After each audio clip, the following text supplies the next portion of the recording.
शिल्पा रोज की तरह नदी किनारे नहा रही थी। उसे क्या पता था कि पास के झाड़ियों में कोई उसे लगातार देख रहा है।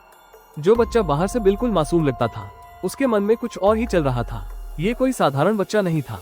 वो चोरी छिपे शिल्पा को देखता और रात में गांव की दीवारों पर अजीब तरह से उसके जैसी आकृति बना देता। लेकिन शिल्पा को इस बात की जरा भी भनक नहीं थी। उसकी सहेलियां कई बार उसे दीवारों पर दिखने वाले उन चित्रों के बारे में बताती, पर शिल्पा हमेशा यही सोचती कि शायद कोई उसे पसंद करने वाला ये सब कर रहा है। उसे बिल्कुल अंदाजा नहीं था कि यह सब उन्हीं बच्चों में से कोई कर रहा है जिन्हें वो खुद पढ़ाती थी। कुछ समय बाद एक दीवार पर फिर एक नया चित्र बना मिला। इस बार एक लड़की को नहाते हुए दिखाया गया था। गांव वाले ये देखकर हक्का बक्का रह गए। जब सबने ध्यान से देखा तो एक छोटा सा निशान देखकर पता चल गया कि यह चित्र उसी की है, शिल्पा की। खबर आग की तरह पूरे गांव में फैल गई। शिल्पा का पिता शर्म से बुरी तरह टूट गया। वो दौड़कर आया और गुस्से में रंग की बाल्टी उठाकर उस चित्र पर फेंक दिया। उधर शिल्पा अपने घर वालों से कहती रही, मैंने कभी किसी के सामने कुछ गलत नहीं किया, मैं बेगुनाह हूँ, मुझ पर यकीन करो। लेकिन उसके माता पिता उसके शब्दों पर भरोसा नहीं कर पा रहे थे। वे उससे ठीक से बात भी नहीं करते थे।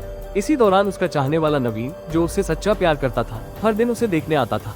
पर घर वालों की नाराजगी के कारण शिल्पा बाहर नहीं निकल पाती थी, इसलिए उसे मजबूरी में नवीन को इग्नोर करना पड़ा। धीरे धीरे नवीन का आना भी बंद हो गया। इससे शिल्पा अंदर ही अंदर घबरा गई। फिर एक दिन मौका पाकर वो अपने पिता की स्कूटी लेकर उसी दीवार तक पहुंची जहां उसकी छवि बनाकर उसे बदनाम किया गया था।